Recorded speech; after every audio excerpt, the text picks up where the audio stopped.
Adventist World Radio takes the gospel message of Christ's saving love to hundreds of countries around the globe. This message of hope is broadcast to nearly 80% of the world's population, translated in some 80 languages.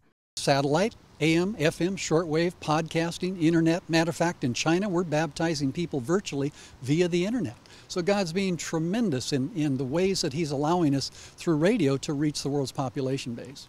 The motto of Adventist World Radio is traveling where missionaries cannot go. Here at the General Conference session, we're just unveiling our podcasting, which opens up about another 2 billion people on planet Earth. Through working and traveling with Adventist World Radio, Jim Eyre has heard many stories of how this ministry has introduced people to God. His name was Shiva, and Shiva was there in the middle of Nepal, strong Hindu area.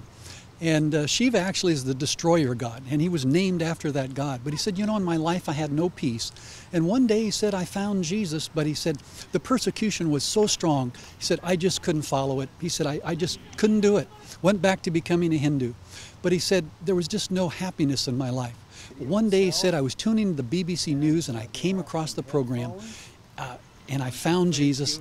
And I accepted Jesus into my life. But he said, now it was so different than before. He said, because this time I had the radio program. I began sharing with my family and all the friends and neighbors. And while I was there, he built a big bamboo house. And on top of that house, he built a whole sanctuary so people could come and worship. And on top of that, this monster bamboo cross on top of this in this strong Hindu village.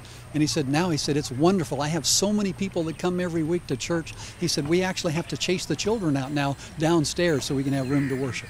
AWR plans to expand its broadcast from its current 80 languages to some 200 around the world. I'm Wendy Rogers, reporting for Adventist NewsLine.